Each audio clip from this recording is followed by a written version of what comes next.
Ahoy and hello to everyone. Willkommen zum zweiten Teil unseres Frankreich-Trips.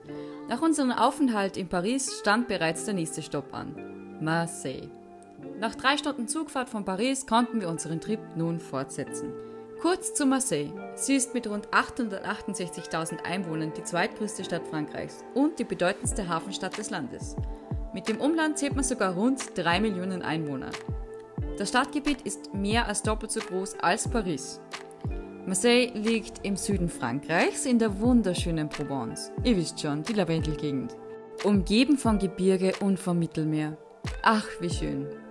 Dachten wir uns jedenfalls.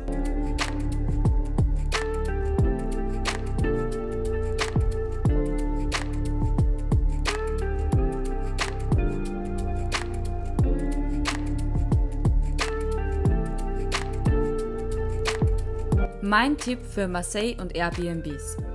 Wer Self-Check-ins und unkomplizierte Buchungen erwartet, ist hier eventuell am falschen Platz.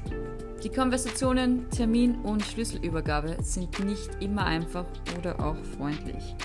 Nichtsdestotrotz konnte unser erstes Apartment mit einer Aussicht auf den Porte d'Aix strotzen.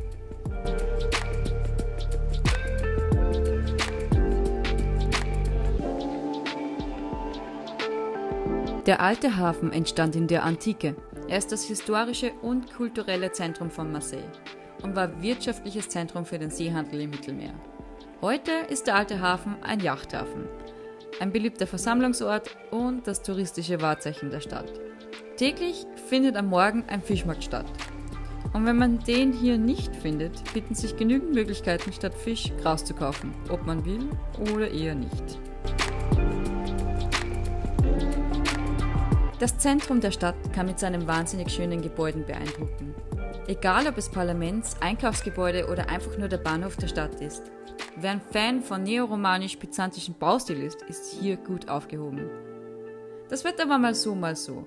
Geregnet hat es glücklicherweise nicht, es war bewölkt und manchmal auch sonnig. Das Wichtigste war, es war einfach mal 10 Grad wärmer als in Paris die Tage zuvor und das half uns schon mal ungemein. So, die Taubenskala von Marseille. Ich vergebe eine 5 von 10. Dies bedeutet aber nicht wirklich zu 100% etwas Gutes. Sollte man auf seiner Bucketlist nicht stehen haben, tagsüber einige Ratten und nachts über ganze Scharen von Ratten zu sehen, muss man dies eventuell von seiner Reiseliste streichen. Irgendwie stellt man sich Marseille immer so schön vor. Prunkvolle Gebäude, monumentale Kirchen, unzählige Yachten am Hafen. Vielleicht war es auch einfach mein Fehler, dass ich mich davon im Vorhinein ein bisschen blenden habe lassen. Aber wirklich sauber und schön ist es hier nicht. Wer direkt zu den beliebtesten Sehenswürdigkeiten geht, ohne in Seitengassen abzubiegen, könnte eventuell ein bisschen den Schein wahren. Wie bereits erwähnt, das Stadtgebiet von Marseille ist ziemlich groß. Man kann hier schon für die Stadt allein 2 bis 3 Tage einplanen, wenn man alles sehen will. Und dies hat uns auch zu unserem nächsten Apartment gebracht, das uns erfreulicherweise das komplette Gegenteil zu unseren bisherigen Erfahrungen hier gezeigt hat. Ich muss schon sagen, solche Apartments sind rar zu finden, aber ich will auch nicht zu viel schwärmen. Aber mit dieser Wanne im Zimmer, einen riesigen Aufenthaltsraum, Aussicht in jede Richtung und ebenso noch ein Rooftop. Ach, so leicht stirbt man einfach mein Herz.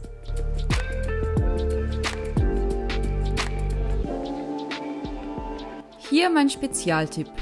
Bist du jemals in Marseille, besuch diese Bäckerei. Wir bekamen diesen Tipp von einem französischen Passanten.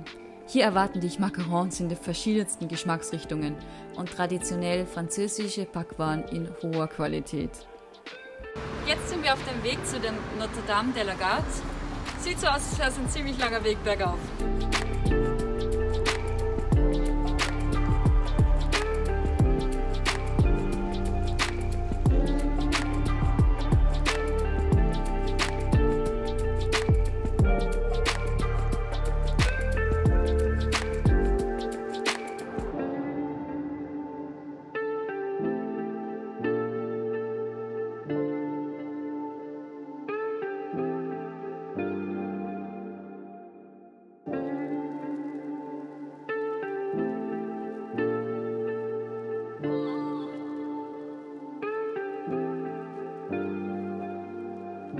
kurz zur Notre Dame de la Garde.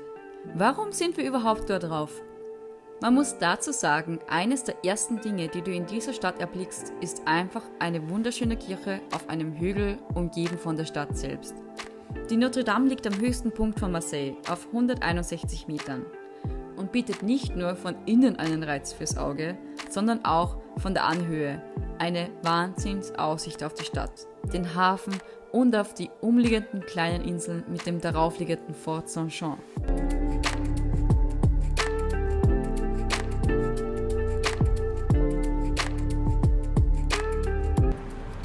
Nach 10 Minuten anstrengenden Bergaufgehen, einem Mental Breakdown und 3-mal Pause, um zu weinen, sind wir endlich hier und jetzt stehen uns nur mal die letzten Stufen bevor. Dies war nach ein paar Tagen Aufenthalt auch einer unserer letzten Punkte auf der Liste. Unser Fazit zu Marseille. Wer nach Marseille kommt, sollte sich auf jeden Fall ein Auto zulegen und unbedingt die Umgebung in seine Wunschdestination aufnehmen. Marseille ist umgeben von Natur und diese ist absolut einzigartig. Ich kann mir schon vorstellen, sollte man in einer Sommersaison hier vorbeikommen, ist es sicher schön, den Hafen entlang zu flanieren, in einer der Cafés ein kaltes Getränk zu bestellen und einfach den französischen Flair am Mittelmeer zu genießen. Da wir schließlich auch in anderen Städten und Bereichen der Côte d'Azur waren, muss ich aber ganz ehrlich sagen, ich würde andere Städte eher bevorzugen.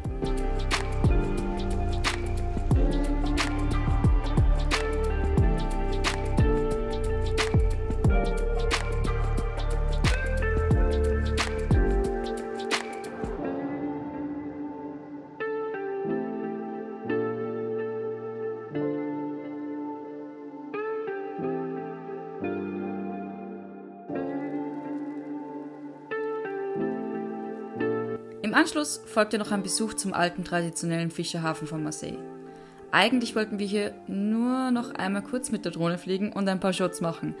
Allerdings haben wir ein wenig zuvor einen unserer Flights geschrottet und mussten das erstmal beheben. Schade, schade, daher nur vom Boden. Was Marseille wirklich angenehm macht, man hat einfach die Möglichkeit, der Küstenstraße entlang zu spazieren, man ist dennoch in der Stadt, aber definitiv im ruhigeren Teil davon. Und man kann den Ausblick aufs Meer genießen. Mit dem Weg zurück in die Stadt fanden wir auch endlich den einzigen Strand. Naja, was soll man dazu sagen? Somit endete auch unser Aufenthalt hier und die Reise ging weiter entlang der Côte d'Azur Richtung Nizza. Dies seht ihr dann beim nächsten und auch letzten Part. Damit du es auch garantiert siehst, solltest du genau jetzt unseren Kanal abonnieren. Nur mal so als kleiner Tipp. Und ansonsten, stay safe!